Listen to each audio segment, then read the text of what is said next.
Hi, welcome back to Burning River Bushcraft. Today we're going to be making some bone primitive tools. So I'm going to be working on a primitive sewing project. So rather than using modern sewing equipment or primitive gear that I've made in the past, I'm going to start fresh and make a new awl and needle today. So anytime I'm out in the woods, anytime I harvest game, I try to reserve the bones. I usually let them dry out a little bit, have a spot I put them where nothing can really get to them. They're best when they're old and drier like this. This one's actually getting a little too brittle.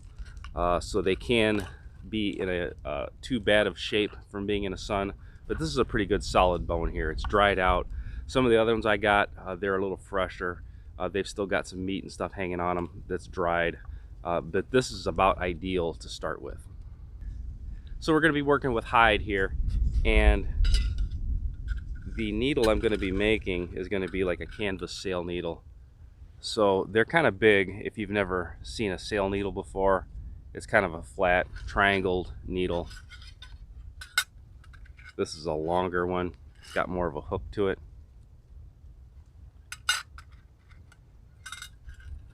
It works pretty well to punch through a hide or canvas or anything like that. Here is a canvas sail needle compared to a large regular needle. So I think the large needle right here, that's like from like a Walmart pack or something. These canvas sail needles are fairly hard to get. You've got to order them unless you've got a specialty shop somewhere close to you. But any wilderness kit that I make usually includes a canvas sail needle. So this is going to be the size needle I'm aiming for, and also you can see it's got a large eye in it. We're going to be trying to use primitive cordage as well. So the large needle works well with improvised cordage that I might just happen to pull off a roll of bank line and split it down. Maybe I'm using paracord, intercord to repair some clothing of mine, or rough natural material. But that large eye is going to be critical. So this is kind of going to be our gauge for size-wise, width-wise, eye-wise, and length-wise. So until you try to do any primitive sewing in the field, you really don't understand the importance of an awl. An awl works great for fabric. Some soft wood it's handy for also. So that's something I always try to carry with me. This is a Swiss Army knife here. And the Swiss Army knife awl, this is the Alex handle. This is about one of the best awls you've got. So I generally have one of these with me. This is like a striker blanket pin awl combo, and you see this is just basically like a large nail size, and this is something I could use, you know, to punch through heavier hide. The hide we're going to be working with is not tanned, it's just in its rawhide state, so it's going to be a little more difficult to punch through than if I was working with a blanket or something like that.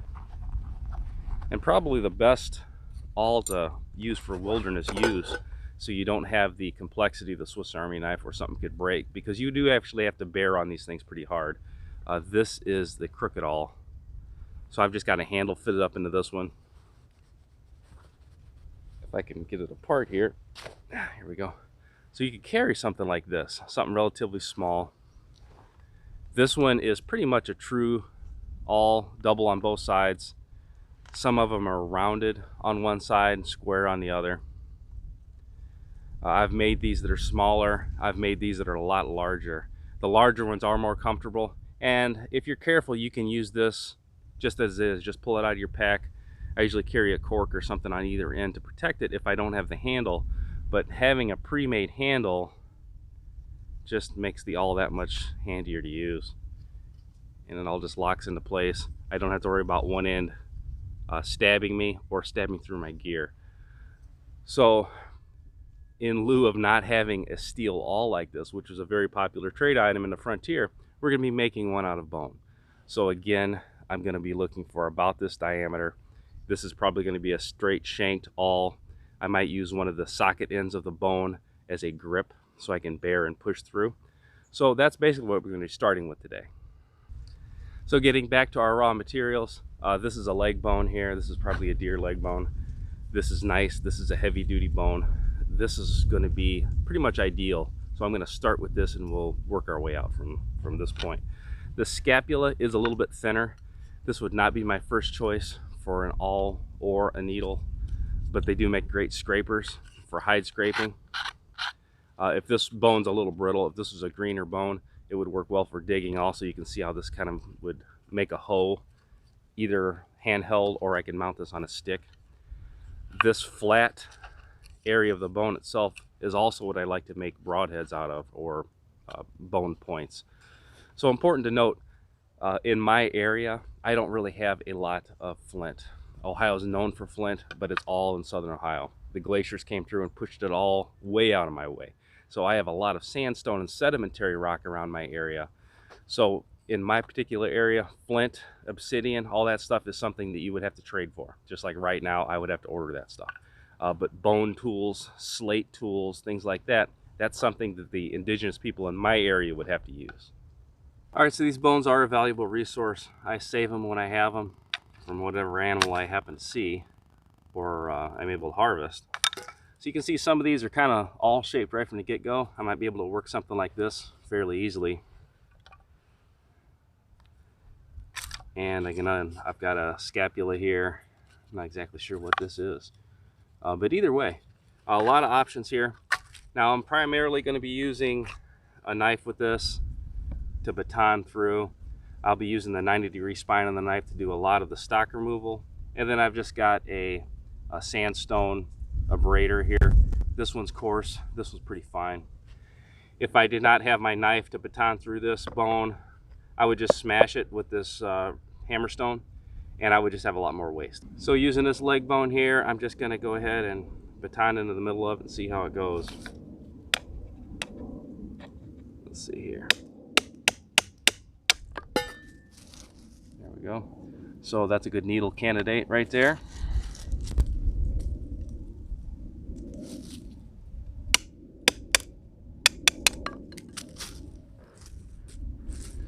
So you can make gorge hooks with these. You know, there's a lot of options here. And again, none of it's really waste. There we go. Starting to take shape. Excellent.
That's not too bad.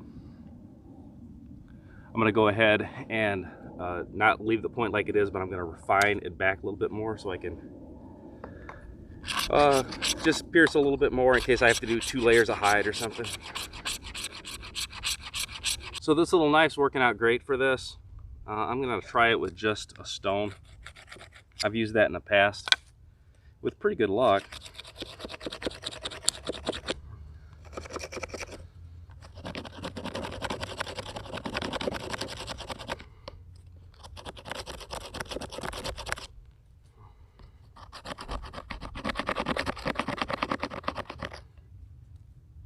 Yeah, the stone does remove it, definitely not as quickly.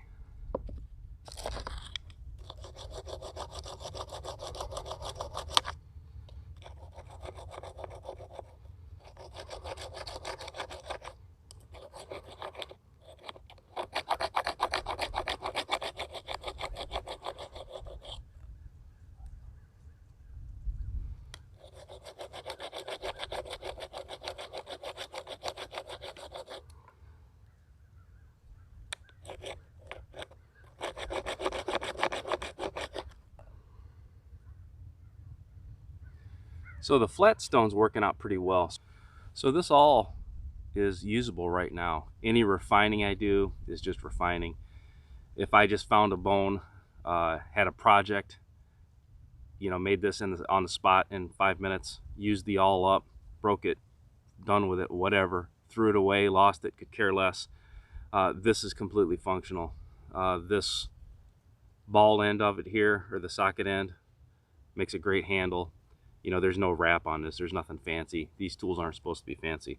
So I would say ideally you could do nearly 100% of this with a knife. Just a good sturdy knife that you're able to baton into bone. The 90-degree spine, you saw how quickly that was shaving it off. The hammerstone, if I did not have a knife with me, which shame on you if you don't, but this is what I would do most of my coarse work with. I would just be cracking this bone up. And then this flat sedimentary rock, this is sandstone, worked perfect. This just lets you, it's just like you're using a sanding stone at home. Really trued up the edges on this, prettied it up. It's nice and white, very nice looking tool. And this is brittle anyway, so the point of this, I really don't want this any finer at all. These shoulders, ideally, I think I would take down a little bit, but again, you don't want this thing too skinny too quick. You want a little bit of meat to enable you to push it down. And then if you do break this tip off, which is very likely to happen, that allows you just to shave back a little bit more and you just shorten up your awl. And actually, here's the crooked awl. If I lay these right into each other, somehow, there we go, you can see that just the shoulders are a little bit bigger. The point is actually ideal. Let me go ahead and finish this up, just make it as good as I'm able to, and then we'll move on to the needle.